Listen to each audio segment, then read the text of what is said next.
अच्युत हे पाल ब्रह्म अविनाशी अविनाश, हे पूरन हे सर्व में दुख भंजन गुणदास, हे संगी हे निरंकार, हे निर्गुण सबटे, हे गोविंद हे गुण निधान, जाके सदा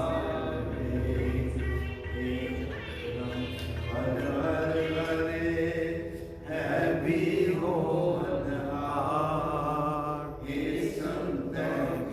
सदा संग निर्धारा आधार, हे संग दास रो मैं निर्गुण गुण नहीं को, नानक दीजै नाम दान राखो ये बरोए, नानक दीजै नाम दान राखो ये बरोए।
मुझे साथ संगत जी, एक ग्रंथ जो आप देख रहे हैं सामने, ये निर्गुण ग्रंथ हम इसको कहते हैं,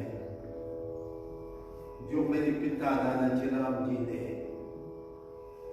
अपने जो नजदीकी सत्संग थे कराची में बिफोर पार्टीशन, उनको लिख के समझाया है कि हम कैसे नाम की प्राप्ति कर सकते हैं, इवन इफ हम ग्रस्त में रहते हैं तो भी। इसमें खास जो बात है वो है 5 साल हर रोज एक पत्र डाले के श्याम सुंदर के को भेजा है, ये पत्र है सभी से। और 5 साल ही शांति दीदी जो हमारी जनरल सेक्रेटरी थी दादी के दिनों में, उनको भी लिखा है। अब हम एक बात इसमें खास जो देखेंगे वो है कि श्याम सुंदर को जब रोज पत्र लिख रहे हैं तो क्या लिख रहे हैं। आज हम किसी को भी एक पत्र लिखते हैं तो पहले दिन या 2 दिन ज्यादा से ज्यादा 365 दिन एक साल के, अभी हम 5 साल हर रोज एक पत्र लिख रहे हैं। क्या है इसमें दादाजी ने जो मन की अवस्था उस समय है जब पत्र लिखा है, क्योंकि कई पत्र हैं इसमें जिसमें दादाजी ने समय भी लिखा है सवेरे 2:10, यानी जो मन में जिस समय जो भावना आती थी वो श्याम सुंदर के आगे रख देते थे। इवन किसी के लिए कंप्लेंट इन द सेंस, कोई वो चुगलीबाजी नहीं करते थे किसी के लिए कि आज इंसान क्या कर रहा है। चोट लगती थी जब उनको मन में, तो भी संदेश भेजते थे परमात्मा, क्योंकि परमात्मा को उन्होंने अपना समझा था। और जिसको हम दुनिया में अपना समझते हैं, दिल की बात उसी से करते हैं, सभी से नहीं करते हैं। दिल की बात खाली हम उससे करते जिसको हम अपना समझे।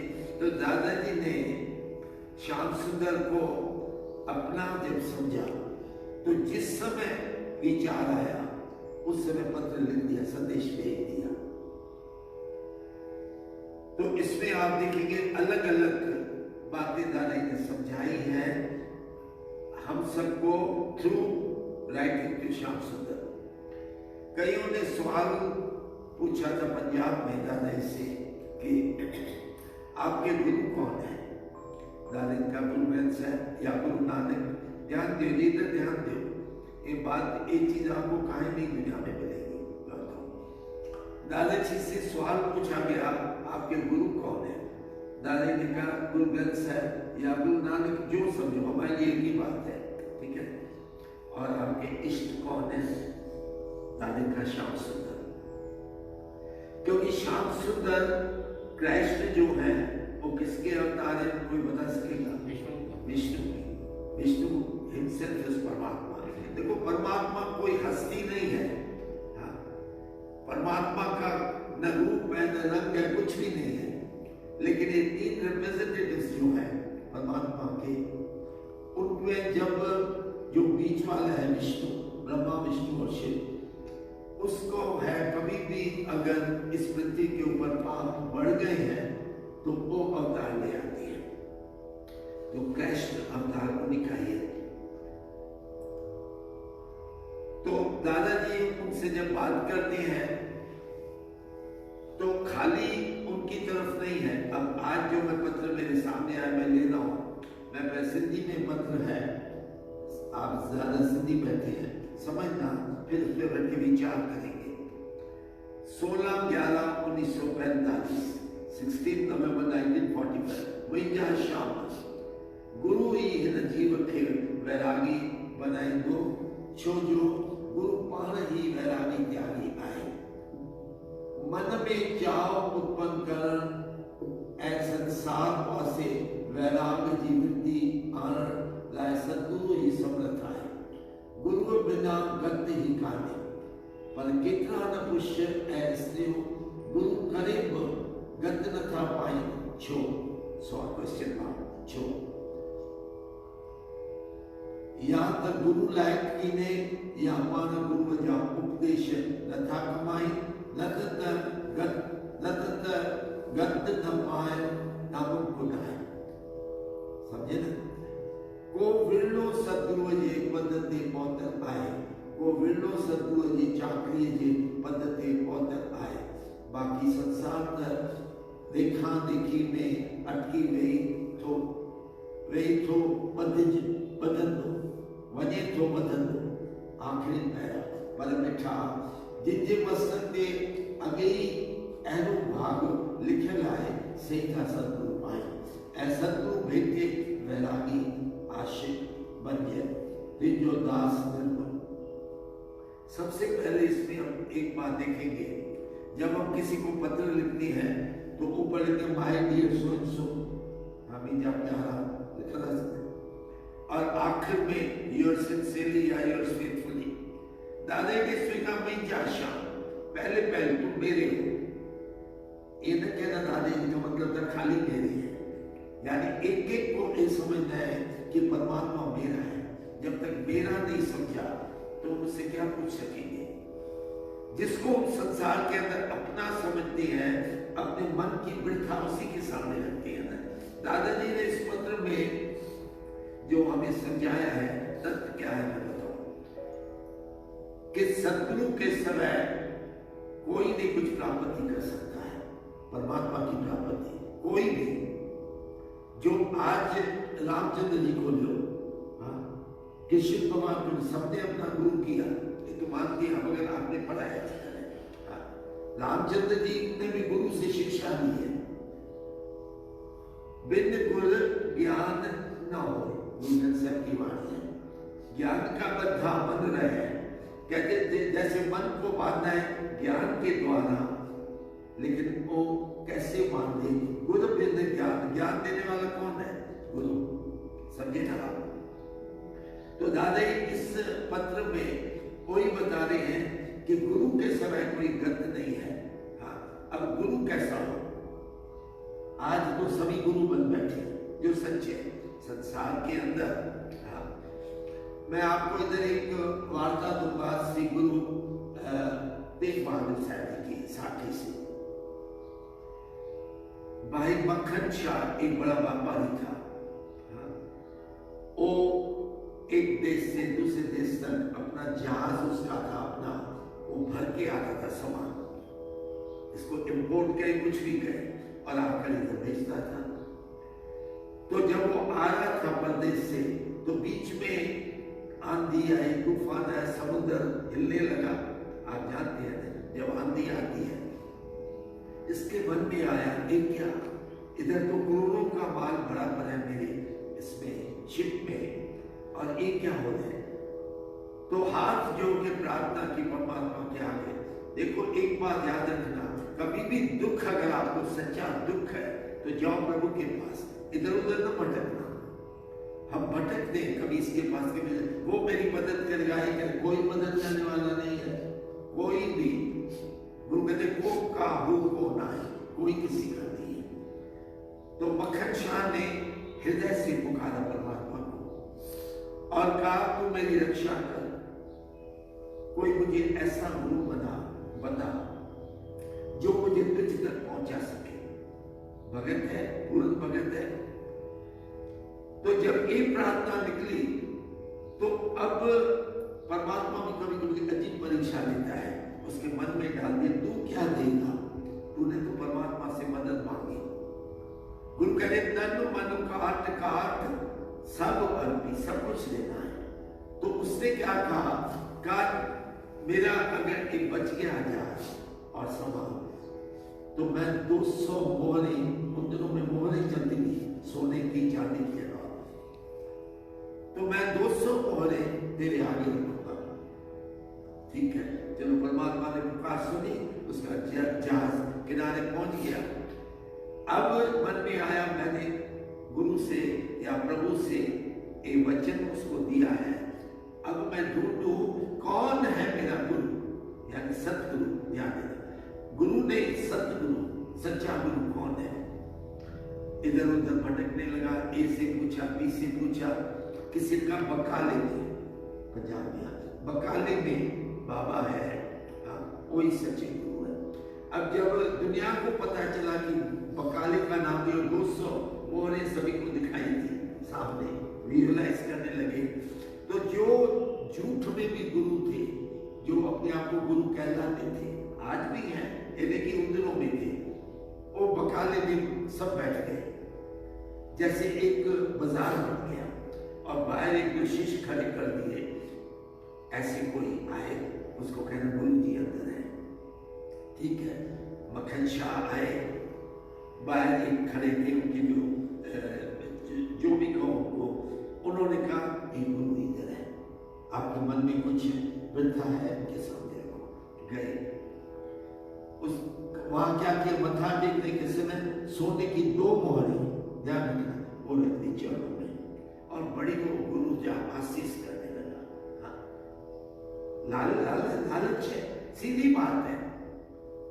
ठीक है, तो मन में समझा ये सच्चा गुरु नहीं है, क्योंकि ये जानते हैं मैंने क्या कहा था, वचन क्या दिया था। आगे गया, फिर कोई बात 2 मोहरें रखी, तीसरे के पास, चौथे के पास, कहा तो सच्चा गुरु दिखाई नहीं देता है।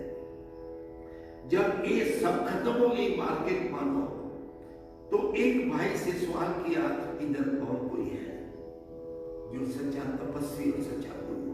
उन्होंने बताया सामने एक छोटी सी कुटिया बनी हुई है, उसके अंदर है। 22 साल गुरु तेग बहादुर साहब जी ने उधर बैठ के तपस्या की है। तो जब उनके पास पहुंचे, अभी तक तो मक्खन शाह को मन में था पता नहीं ये भी सतगुरु है या नहीं, 2 मोहरें रख दी आगे। गुरु साहब ने कहा तुमने तो वचन दिया था 100 मोहरें, आप समझे, ये 2 क्यों रख रहा है। समझ गया मक्खन शाह, समझ गया यही सच्चा परमात्मा का शिष्य। तो जब तक गुरु नहीं मिलता है, एक बात याद रखना, जब गुरु कहते गुरु में ज्ञान न हो, जब तक गुरु को हमने अपनी जिंदगी में नहीं लाया, वो भी सतगुरु, इस बात पे मैं जोर दूंगा। गुरु कई है, त्यागी जत्थे कई हैं। हाँ, किसको कोई लालच है, किसी को कोई लालच है, लेकिन दादाजी बताते हैं गुरु क्या है। सुनो, गुरु ही है न जीव के वैरागी बनाई दो, जो गुरु पाना ही वैरागी त्यागी है। गुरु ही है जो वैरागी और त्यागी बनाएगा इंसान को। क्यों? क्योंकि गुरु ही है जो खुद वैरागी है, त्यागी है। गुरु को कोई लालच नहीं है। वैरागी का मतलब होता है वैर विरोध किसी से नहीं है, मेरा और उसका वो नहीं है। त्यागी जिसने संसार का त्याग किया है। दादाजी कह रहे हैं गुरु ही है न जीव के वैराग बख्शी दो। गुरु ही है जो वैरागी बनाएगा। क्यों? क्योंकि खुद वैरागी और त्यागी है। ठीक है। मन में चाव उत्पन्न करण ऐसा सात पासे वैरागी जीवती आनंद है सदगुरु की समर्थ आए। संसार के लिए वैरागी बनाना, संसार के और त्यागी बनाना, कोई भी कहते हैं हमको ये शिक्षा नहीं देगा। सभी को कोई ना कोई लालच है। आओ हिंदी ध्यान दो प्लीज। हिंदी सुन रही क्लास का नहीं। सच्चा गुरु जो होगा वो आपको बताएगा कि कैसे इस मार्ग में चलना है, क्योंकि खुद उन्होंने कहा है अब हम चली ठाकुर बहरार, जब हम शरण प्रभु की आई राख प्रभु भावे मान। मौत के लिए तैयार है। इस मार्ग में चलने के लिए कष्ट है। गुरुदेव बहादुर साहब जी को शीश देना पड़ा। क्यों? धर्म की रक्षा करने के लिए, इस मार्ग में चलने के लिए। श्री गुरु गोविंद सिंह साहब जी को 4 साहबजादे कुर्बान करने पड़े। किसके लिए? धर्म के लिए। तो त्यागी और वैरागी हमको कौन बनाएगा? दादी कहते हैं गुरु, और वो है सतगुरु। अब आगे कहते हैं मन में चाव उत्पन्न करना संसार पासे वैरागी जीवती आनंद है सतगुरु ही समर्थ है। गुरु अब बिना गत ही कहानी। गुरु के सिवा कोई गत नहीं है। पर कितना न पूछना है स्त्री गुरु गुरु करीब गत न था पाए छो। पूछा जा रही सो क्यों? अब किससे पूछ रहे हैं? पत्र किसको जा रहे हैं? श्याम सुंदर को, परमात्मा को। तभी मैंने कहा दादा का भी चाहना, जब मेरे अंदर कोई भी मन के अंदर ऐसी बात उठे जो तू नहीं समाधान उसका कर सकता है, बैठ गुरु के चरणों में, लेकिन सतगुरु के चरणों में ध्यान देना। दुनियावी गुरु नहीं। दुनियावी गुरु आपको कई मिलेंगे, कई मिलेंगे। हाँ? और सतगुरु वो है जो अपनी सेवा कभी नहीं करवाएगा, उसको सतगुरु कहते हैं, क्योंकि त्यागी है। दादे ने बताया वैरागी है, त्यागी है, वो तुझसे सेवा कराएगा। कब? किसके लिए? तो तू अपनी निम्रता अपने अंदर ला। श्री गुरु अंगद देव साहब की दूसरी बादशाह आप जानते हैं, गुरु नानक के बाद उन्होंने जब सेवा की है अपने सतगुरु की, किसकी? तीसरी बादशाह गुरु अमरदेव साहब की। तो गुरु अंगद के पैर में ध्यान देना, पैर के अंगूठे में कोड़ है। कोड़ समझे? लिपट से क्या होती है कोड़, समझे ना? वो कहां से आया? और फिर बात आती सेवा। तीसरी पातशाही ने सिख अवस्था में जब थे कैसी सेवा की। उन्होंने रात्रि को जब उसके चरण दबाते थे, भाई अमरू यानी गुरु अमरदास साहब जी, सिख नाम उनका भाई अमरू है, जब अपने गुरुदेव के चरण दबाते थे तो उनका ध्यान पड़ा इनके अंगूठे में कोड़ है। अब अंदर ही अंदर सोचने लगे कितनी न पीड़ा होती होगी इनको, है समझे आप? कितनी न पीड़ा होती होगी मेरे सतगुरु को। तो क्या कहते, अंगूठा उनका अपने मुख में साया करके वो जो कोड़ था वो चूस के बाहर निकालते थे। ये सेवा हम कर सकेंगे? मतलब हम करते हैं, कर सकेंगे अगर हम चाहें, लेकिन हम करेंगे नहीं, क्योंकि हमको सच्चा गुरु मिला ही नहीं है जो उनको एक ज्ञान दे। चलो फिर देखा जब अब शांत में आ गए, नींद आ गई है, तो घाघर उठा के कहां जा रहे हैं? ब्यास नदी में। गोइंदवाल से 14 किलोमीटर दूर ब्यास नदी, उधर से घाघर में जल लाने। क्यों? मेरा सवाल है क्यों? नलके नहीं थे, कुआं नहीं था आसपास, इतनी दूर जाने की क्या जरूरत है। भावना थी कि मैं सतगुरु को शुद्ध पानी जो है प्यास का उससे नहलाऊं। आपने देखा सेवा क्या होती है, मैं वो बता रहा हूं क्यों गुरु सेवा करवाती है। अगर गुरु अंगद देव साहब जी चाहते तो उसको कह सकते थे नहीं मेरी सेवा नहीं करना, ठीक है। अच्छा, अब आ जाओ स्वामी विवेकानंद, बेंगौल में, नरेंद्र नाम है उनका, जब सिख अवस्था में थे, उनके गुरु परमहंस रामकृष्ण, उनको कंठ में कैंसर था और ऐसी फेज आ गई जो पानी भी नहीं अंदर जाता था, एक बूंद पानी भी नहीं जाती थी। अब विवेकानंद ने, नरेंद्र ने मन में ख्याल किया मेरे गुरु को कितना कष्ट होगा, कितना न कष्ट होगा, तो नीचे वो ऊपर है, वो नीचे बैठ के तपस्या करने लगे। और जब तपस्या कर रहे थे तो अंदर से आवाज आई, भाई क्या चाहिए तुझे, चाहिए क्या? तो जब आंख खोली, पूछने वाला कौन है? स्वामी परमहंस खुद आ गए सामने, क्योंकि उसके सदगुरु हैं, ध्यान देना इस बात पे, उनके गुरु हैं। कहते मेरे सेवक तुझे क्या हो गया? कहते नहीं मेरे से कैसा नहीं जाता, आपको इतनी पीड़ा। कहते तेरे हुक्म से मेरे को मिला है कैंसर। सवाल किया है रामकृष्ण ने, सवाल किया, हुक्म है अंदर सबको, बाहर हुक्म न कोई, उसके हुक्म से मुझे मिला है। तू बैठ के भक्ति कर, मुझे जो चीज मिली है उसको क्यों छीनना चाहते हैं? अब इधर एक इसका है रामकृष्ण परमहंस का, उधर जब भाई अमृत गुरु अंगद देव साहब जी के अपने अंगूठे पे नजर पड़ी, देखा कौन गुम है, समझ गए भाई अमृत की मेहरबानी है। बुलाया, कहते तेरे को क्या हक है, जो मुझे गुरु नानक ने चीज दी, हाँ वो तुझे क्या हक था खींचने की? कमाल है। अब मिलाते जाओ, हम कहते गुरुदत्त साहब अलग है, ये अलग है, वो अलग है, बात वही है।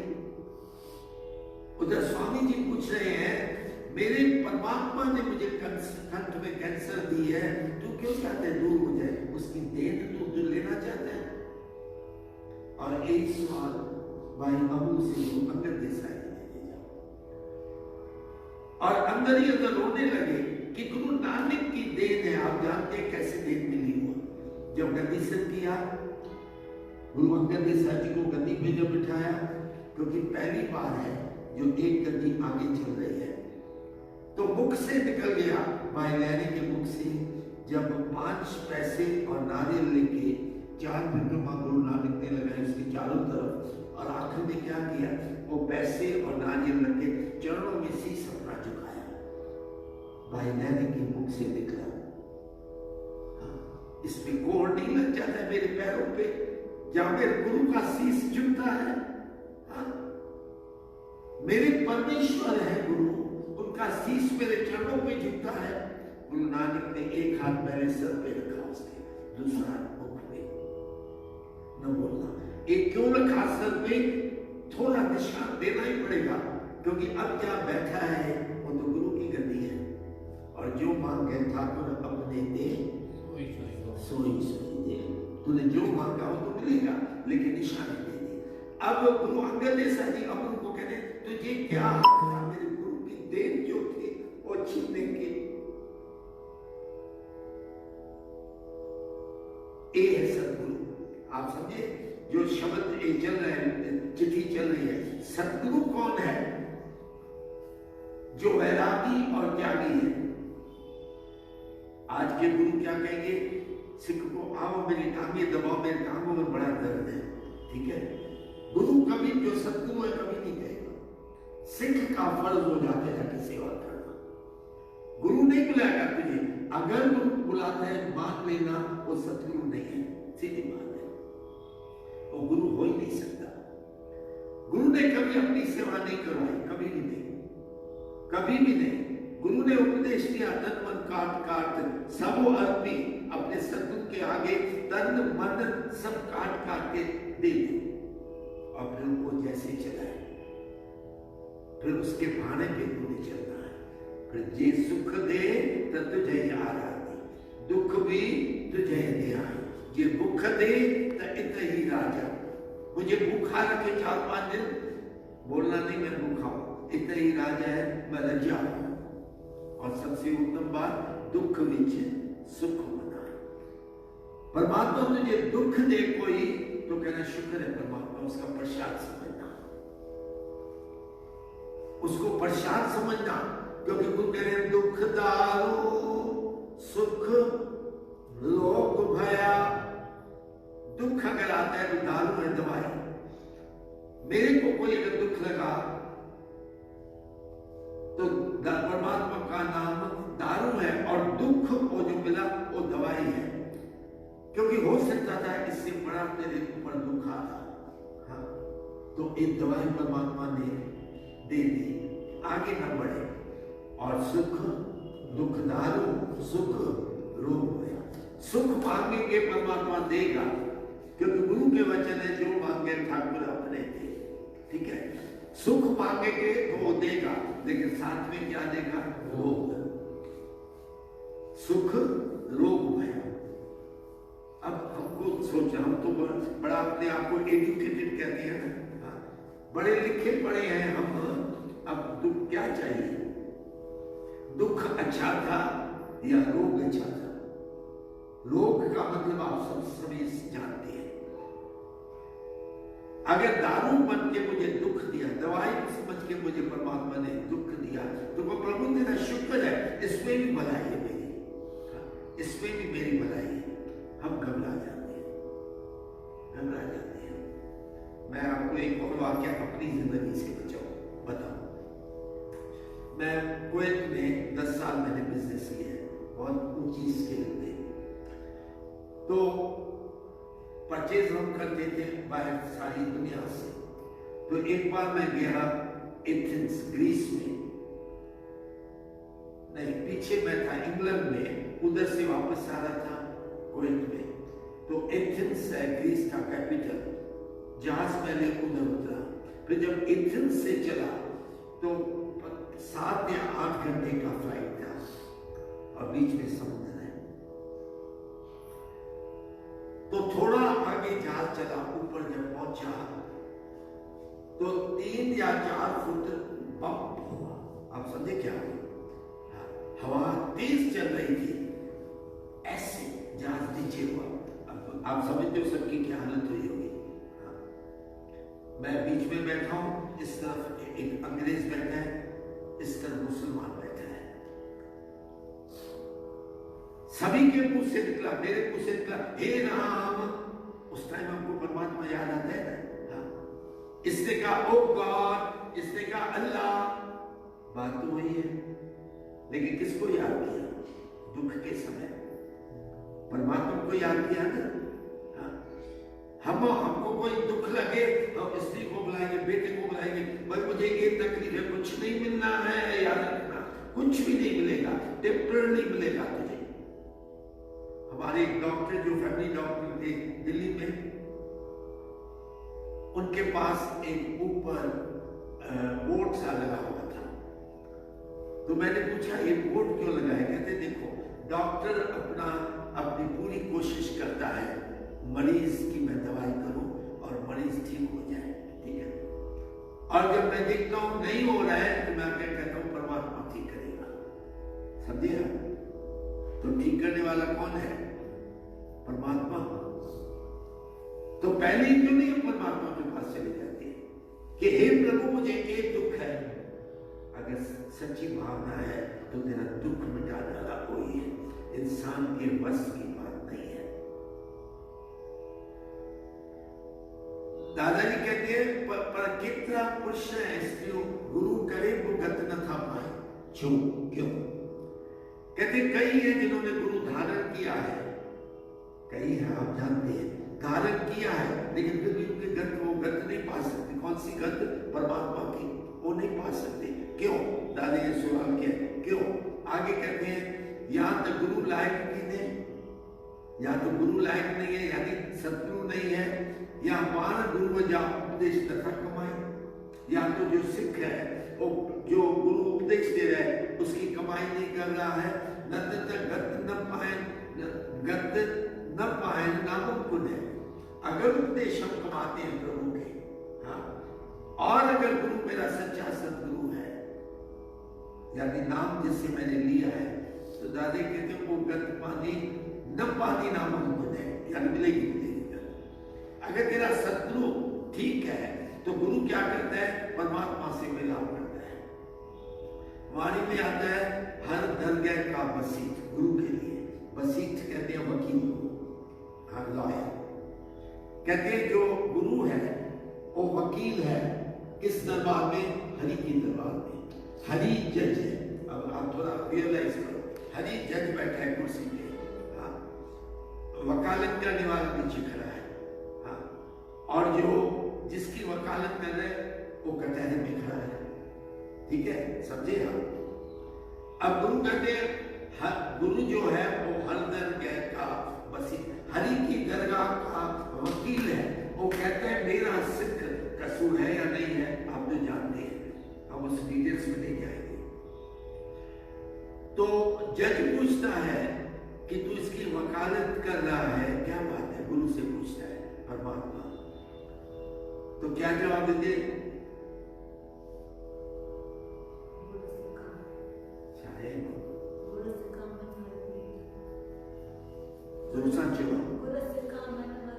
गुरु सिखा मन हर प्रीत है। कहते गुरु कहते हैं मेरे सिख के अंदर तेरे लिए प्रीत है, हर नाम हर तेरी, तेरे नाम के लिए और तेरे लिए उसके अंदर प्यार है। किसने कहा, गुरु ने। गुरु कौन है इधर, हर दरगाह का बसी, वकील, वो वकील है। अब बताओ हम वकील को झूठा बना रहे हैं या नहीं, अगर नाम के लिए प्रीत नहीं है। और वकील कौन है, गुरु। हमें गुरु को झूठा बना दिया, सीधी बात है। वो कह रहे हैं इसके अंदर प्रीत है तेरे लिए, हम कहते हैं मेरे अंदर स्त्री के लिए प्रीत है, बच्चों के लिए प्रीत है, संसार के लिए प्रीत है। गुरु तेरे लिए प्रीत नहीं है। तेरे पास आएंगे, मत्था टेकेंगे, 10-15 मिनट बैठेंगे, वो भी बैठ के मन भटक रहा है मेरा इधर उधर, हाँ, बैठे हैं हम लेकिन मन भटक रहा है। इसके बाद क्या प्रोग्राम बनाना है, कौन सी जगह देखनी है या नहीं, मन तो भटक रहा है। तो वो चलो मान लिया, उतनी जगह उतना समाज जो हमने यहाँ बताया, हमारा क्रेडिट हो गया, धर्म राय की वही में। बाकी जो गुरु ने अपने ऊपर उठाया कि गुरु सिखा मन प्रीत है, कहाँ है, काम क्या है, और जिसका प्यार होता है वो कुर्बान जाता है। और प्यार कोई कर सकेगा जिसके साथ प्यार है। महबूब और आशिक की बात है, हाँ, महबूब के साथ अगर आशिक का प्यार है तो निर्मलता सबसे पहली चीज, यानी जो तेरा महबूब कहे वो मानना है तुझे, whether you like it or not। अगर गुरु तेग बहादुर साहब जी को शहीदी देनी पड़ी तो परमात्मा का हुक्म था, मानना पड़ा, खत्म बात, उसके हाथ में कुछ नहीं है। इसमें 2 श्लोक आती है नायमल के श्लोक में, ध्यान देना है उस पर। दोहरा बल छुट क्यों, बोलो जिन खाते बोलो, बंधन बड़े कछु न हो तो उपाय है। उसके बाद श्लोक क्या आता है, बल होवा बंधन छुटे। ध्यान देना हमारे उधर बल छुट्टियों है, बल अगर तूने आत्मिक बल गंवा दिया तो सब बंधन तेरे ऊपर पड़ जाएंगे। और बल हुआ बंधन छुटे, सब कुछ हो तो पाए, उधर कछु न हो तो पाए, इधर सब कुछ हो तो पाए। अब इसमें कई साखियां हैं जो मैंने एक से सुनी। कहते ये जो पहला श्लोक है इसका, वो गुरु गोविंद सिंह साहब जी कह रहे हैं अपने पिता कि बल छूट क्यों बंधन पड़े, तेरा बल छूट रहा है, बंधन में पड़ जाओगे। गुरु तेग बहादुर जी कहते जवाब दिया है, बल हुआ बंधन छूटे। बल है मेरे पास आत्मिक बल, हे इंसान तू इंसान है और इंसान है परमात्मा आप बल है मेरे अंदर, आत्मिक बल, अगर मैं उसको इस्तेमाल प्रॉपरली करूं नहीं तो नहीं है, खत्म बात। थोड़ा हम कीर्तन में बैठते आपने देखा है, अगर 1 घंटा बैठना पड़े थक गए जी, गोडे जवाब नहीं बैठे हैं।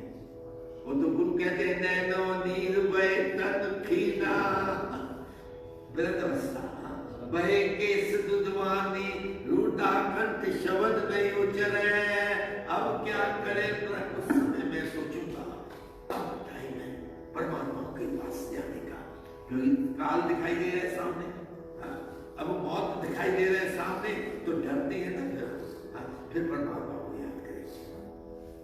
सारी उम्र तो याद भी नहीं था, सारी उम्र तो मैं बच्चों की सेवा करता रहा, पति स्त्री की, स्त्री पति की सेवा करते रहे, तब तो परमात्मा तेरे पास था ही नहीं, याद भी नहीं था। अब अंत काल जब आता है तो याद आएगा। मेरे मुख में अगर सारा शुरू से राम लफ्ज हो तो अंत में राम ही निकलेगा ना। अगर सारी उम्र मेरे बच्चों का नाम हो तो अंत काल बच्चों का ही नाम निकलेगा।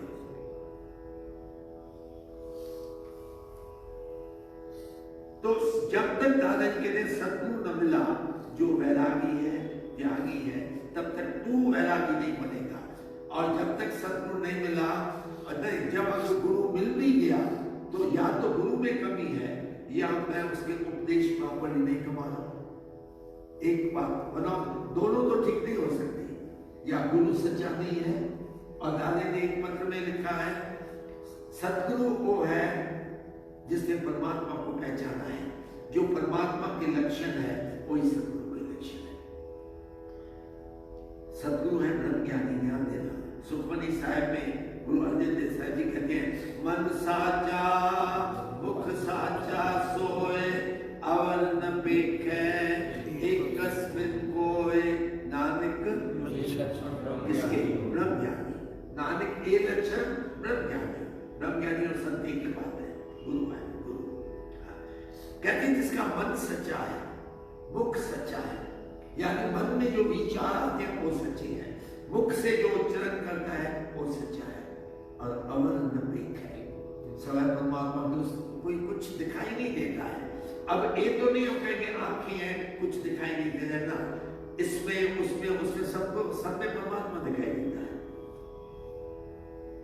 श्री गुरु गोविंद सिंह साहब जी के दिनों में जब चिपकौर का युद्ध चल रहा है तो बड़े साहबजादों के साथ कई सिख भी गए। एक की ड्यूटी लगाई गुरु ने, जो समझो कष्ट में है उसको पानी पिलाना। गुरु ने ये तो नहीं कहा दुश्मनों को नहीं पिलाना, जो कष्ट जिसको आप समझो उसको तीर लग चुका है या कुछ लग चुका है, गिरा पड़ा है, जाकर पानी पिलाना। ठीक है, उसने कहा गुरु के वचन है। अब जब युद्ध में गया तो देखा कि अपोजिशन जो है उनके कई ऐसे हो गए हैं जो जिनको पानी पानी पानी मांग रहे, पिलाना नहीं शुरू कर दिया, उनको पानी देना शुरू कर दिया। एक दूसरा सिखाया गुरु के पास, एक कैसा सिखाया होगा भाई, क्यों गुरु तो जानते हैं, अंतर्यामी वो जानते हैं भाई। इसने क्या किया, कहते वो दुश्मनों को हम मार रहे हैं, पानी पिला के जिंदा कर रहे हैं। अच्छा आप क्या समझ भाव समझे। गुरु ने कहा जो भी खाली गुरु का कहा नहीं माना, वो सबके अंदर परमात्मा का रूप देख रहे हैं। तो कहा मैं क्या करूं गुरु साहब, जिसको मैं पानी पिला रहा हूं उससे मैं तेरा रूप देख रहा हूं, अब तुझे ही कष्ट में पानी न पिलाऊं। है हमारी भावना है, हमारी भावना है। कठिन मार्ग है, याद रखना ये मार्ग अति कठिन है। गुरु कहते इत मार्ग पैर धरीजय सिर दीजय, कांड की परवाह नहीं करना, कहां है परवाह, सिर दीजिए, सिर की भेंटा रखनी पड़ेगी। और विसाखी के दिन आपको पता है 5 सर की भेंटा गुरु गोविंद सिंह साहब ने ली है। आज उनकी अदा सुनी ना 5 प्यारे, उनका आज तक नाम है। हमने क्या किया सारी जिंदगी में जो मेरा नाम हो क्या किया है? कुछ भी नहीं, हमने कुछ भी नहीं किया है। हम इस कान से सुन के आते हैं, इस कान से निकाल देते हैं कि एक घर ना हम ले जाए। घर जाएंगे तो मैं वैरागी बन जाऊंगा, त्यागी बन जाऊंगा, और घर में नाराज होंगे सभी। इसलिए इधर ही सुनो, इधर ही जाकर कपड़े झाड़ के जाओ, तो घर तक ना चले। ये वैराग, इधर वैरागी हम बन गए, गुरु के वचन सुन के उस समय वैराग आ गया। लेकिन ये वैराग अगर घर तक ले गया तो स्त्री कहेगी बाहर निकल। नहीं चाहिए, आज संसार को वो नहीं चाहिए। मैं मद्रास में काफी साल पहले कीर्तन यात्रा में गया, काफी संगत थी। कुछ ऐसी वाणी आई सामने जिसमें मैंने सवाल पूछा कि इतनी संगत बैठी है, कौन चाहता है मेरी पुत्री मीरा बने? मैंने सवाल पूछा, एक ने भी हाथ ऊपर नहीं किया। मेरी बेटी बैठी थी, उसने हाथ ऊपर किया। माला ने। क्यों? क्योंकि अगर मैं अपनी पुत्री को मीरा बनाऊं तो वो पति की दुश्मन बन जाएगी, अगर प्रहलाद बनाऊं तो पिता का दुश्मन बन जाएगा। कौन चाहता है? आज माता पिता तो जाएंगे, इसलिए मीरा नहीं बनाएंगे हम। अगर मीरा बनी तो अपना राजपाट छोड़ के एक चमार नवदास जी के पास चली जाएगी, इसलिए मीरा नहीं चाहिए।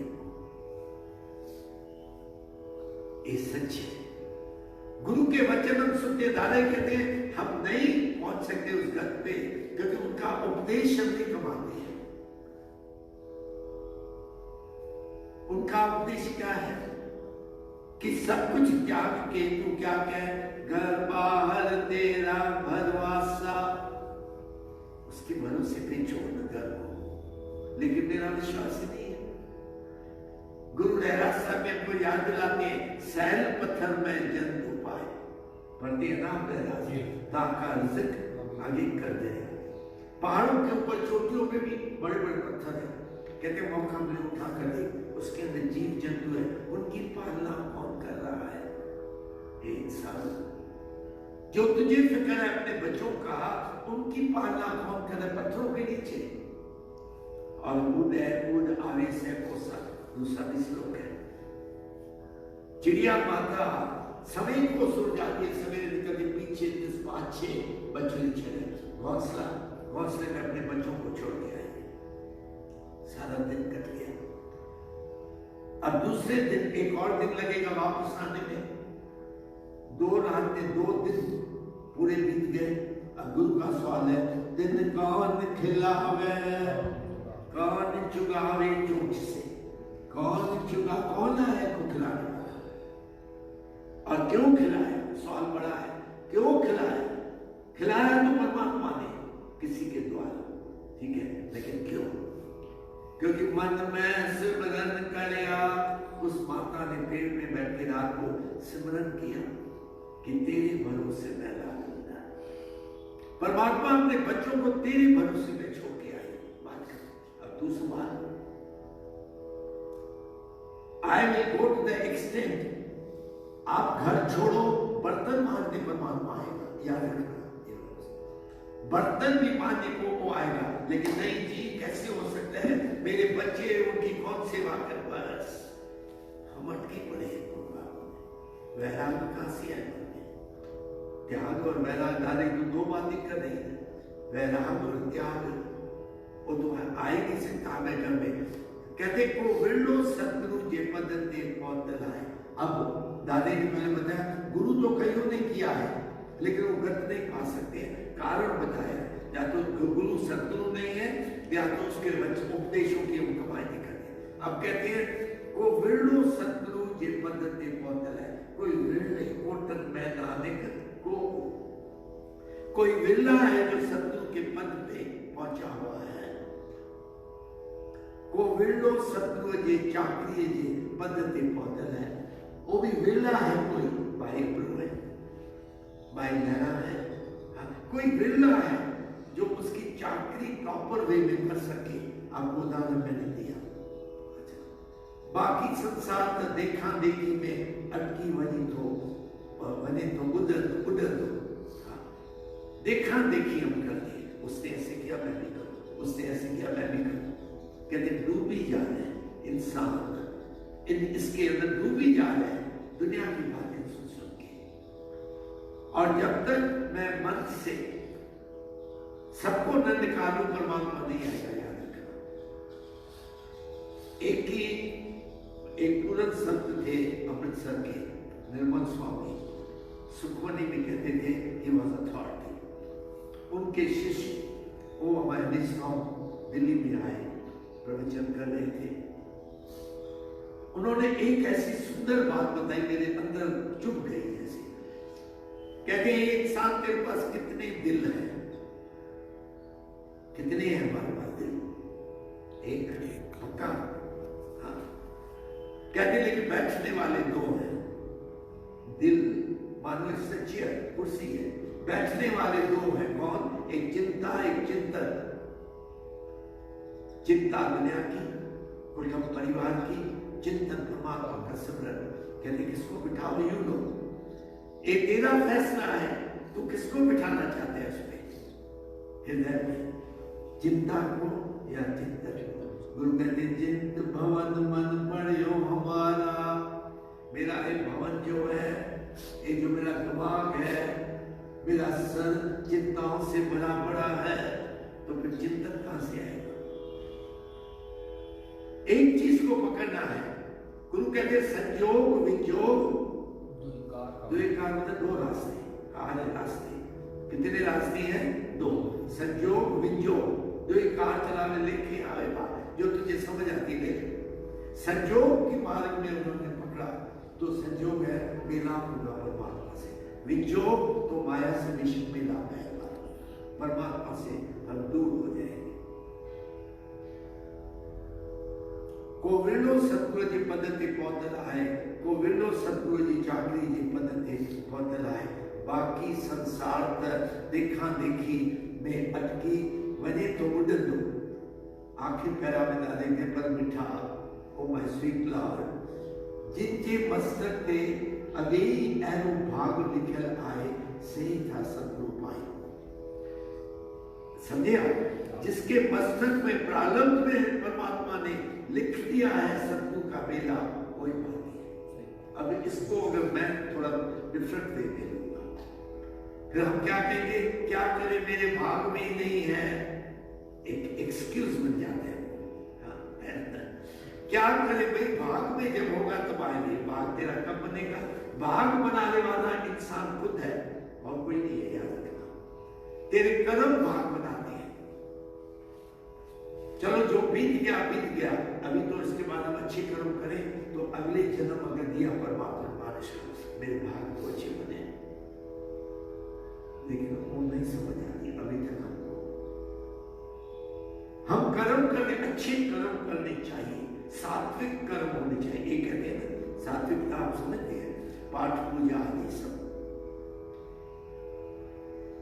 मेरी दीदी, बड़ी दीदी कमला दीदी सामने हो बैठी है, वो कहती थी कि सात्विकता भी कभी कभी बंधन बन जाती है। ये ध्यान देना। उनका विचार कमाल का था। वो कैसे? सवाल आने को कैसे?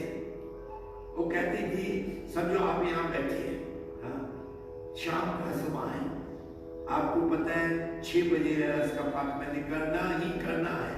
कभी कभी हम इतना अटक जाते, करना ही करना है, और पता चलता है 6 बजे उसी टाइम एक मेरे नजदीक मंदिर या घर के नजदीक एक पूर्ण संत आए जिनका प्रवचन है। अब मैं क्या करता हूँ? अगर इधर बैठा हूं तो ध्यान तो है नहीं, ध्यान उधर है, बंधन। अगर उधर बैठा हो तो वो 6 बजे मुझे प्रयास करना है, बंधन। तो सात्विकता है, उसकी कथा भी सात्विकता है, एक पाठ भी सात्विकता की निशानी है। बंधन क्यों बन गया मेरे लिए? इसलिए दादाजी कई पत्रों में अपने शिष्यों को समझाया है कि जो नित्यनेम हम करते हैं ना, कोई माला पहनता है, कोई जपजी का पाठ करता है, कोई कुछ, कहते हैं जरूरी है पहले लिखते जरूरी है, लेकिन एक दिन ऐसा आना चाहिए जो इनसे तुम ऊपर उठो, फंस जाओ, क्योंकि यही तेरे नित्य तेरे बंधन बन जाएंगे। जब तुम एक जो भी कमला दिन की बात आपको बताई, ये छोड़ो तो फिर उधर जाओ, कैसे मुझे ये होगा वो होगा, भ्रमों में मतलब आ जाएंगे। सब कोई नहीं छोड़ सकते, याद रखना। इसलिए सात्विकता, भाई मैं तो अच्छे कर्म कर रहा हूं, ये कहते हैं ना, मैंने तो किसकी बुराई की नहीं है। गुरु कहते हैं त्रय गुण ते प्रभु भिन्न, 3 गुणों से प्रभु भिन्न, यानी अलग है, उसके अंदर नहीं है, गुणों के अंदर नहीं है। तो फिर हमको गुणों से ऊपर उठना है अगर परमात्मा को पाना चाहते हैं। गुणातीत होगा।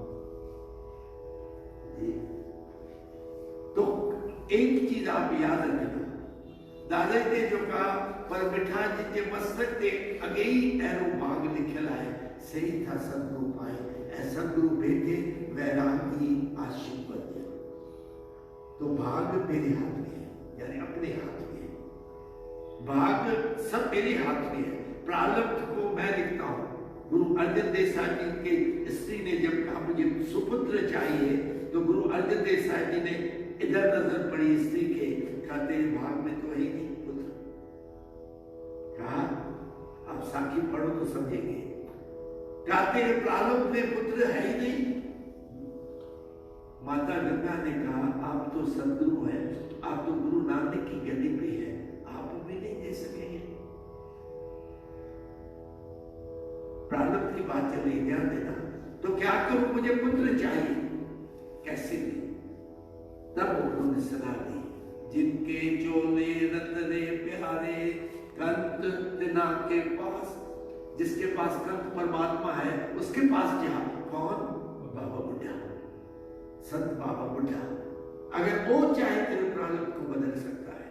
फिर आप जानते हो गई और श्री गुरु हरगोबिंद सिंह साहब 6वें पातशाह पुत्र रूप में आए। तो सभी के प्रारब्ध जो भी है परमात्मा ने तो बनाया, वो किस पे बनाए? करनी आपको आपड़ी के देने के दो, अपने अपने कर्मों के हिसाब से प्रारब्ध बनाए, ठीक है। अब इन प्रारब्ध को हम परमात्मा से दूर क्यों होना चाहते हैं? कि दे रहे हैं जिन्होंने अच्छे कर्म किए, कि दूर जो परमात्मा से बहुत दूर है उसको बहुत दूर को पहले तो नजदीकी बनानी है, पहले अच्छे कर्म शुरू करें, फिर कर्मों से बाहर निकलना है। ऐसे नहीं कि अच्छे कर्म करने फंस जाना है, कोई बंधन दादे का मैंने बताया। हम नित्य में इतने फंसे हुए हैं, बाहर निकल ही नहीं पाते, कुछ नहीं हम कर पाते हैं। तो इस बात को प्रारब्ध बनाने के लिए गुरु अर्जन देव साहब जी ने क्या सलाह दी? जा तू किसी पूर्ण संत के पास, वो चाहे तो तुझे मिल सकता है। और गुरु नानक ने यही कहा है, जिनके चोले रतने प्यारे कंत तिना के पास, तू जाओ उनके पास और धूड़ तिना की जेब में। इधर भी तुक्का लगा दिया गुरु ने, धूड़ तिना की मांगने के लिए तू जा रहे, जेब में ले। अगर तेरे प्रारब्ध में है, अगर वो राजी हो गया गुरु, हाँ, जिसके पास कंत है, हाँ, राजी अगर मिल जाए तो नानक की अरदास, शुक्र करना, शुक्र करना परमात्मा का। तो प्रारब्ध दादे कहते हैं, जिसके प्रारब्ध में पहले ही लेख लिखा हुआ है उसी को ही सदगुरु मिलता है। तो क्यों ना, अगर आज तक हमको पूर्ण सदगुरु नहीं मिला, क्यों ना हम अपने प्रारब्ध को बदलने की कोशिश करें। वो कैसे कर्म अच्छे बनाए अपने, प्रारब्ध पे नहीं छोड़ना है, खाली प्रारब्ध नहीं है। अच्छे भाग होना जरूरी है, लेकिन अच्छे भाग को हम और अच्छा कर सकते हैं। अच्छा भाग का मतलब यह है जहां तुझे विधि मिले परमात्मा तक पहुंचने की, अगर वो नहीं मिलती है तो तेरे बड़े भाग कैसे हो? तो दादे का पत्र आपने सुना, एक ही पत्र आपको पता है कितने हैं इसके अंदर। अब इन पत्रों का कुछ शाम पत्र आए हिंदी में, कुछ देवनागरी में ट्रांसलेट किया हुआ है। सारा हो ही गया ग्रंथ, लेकिन उसका फाइनल प्रूफ अभी चेक कर रहे हैं। लेकिन कुछ पार्ट्स हैं जो हमने किताब फॉर्म में निकाली है, बाहर आप देख लेना स्टॉल पे। मैं कहूँगा वो ले जाओ, लेकिन लेके उसको अपनी जो घर की लाइब्रेरी है उसमें नहीं ठोक देना, पढ़ा वो नहीं। एक पत्र कोई भी अपने कुटुंब परिवार को बिठा के पढ़ो और फिर समझो। जैसे अभी पत्र हमने पढ़ा, लेकिन समझाने से समझे। माता पिता अगर समझाएंगे बच्चों को तो वो भी समझ जाएंगे, दे आर इंटेलिजेंट, उनको गाइडेंस प्रॉपर मिले तो वो ले जाना। आप गाइड देखता स्टॉल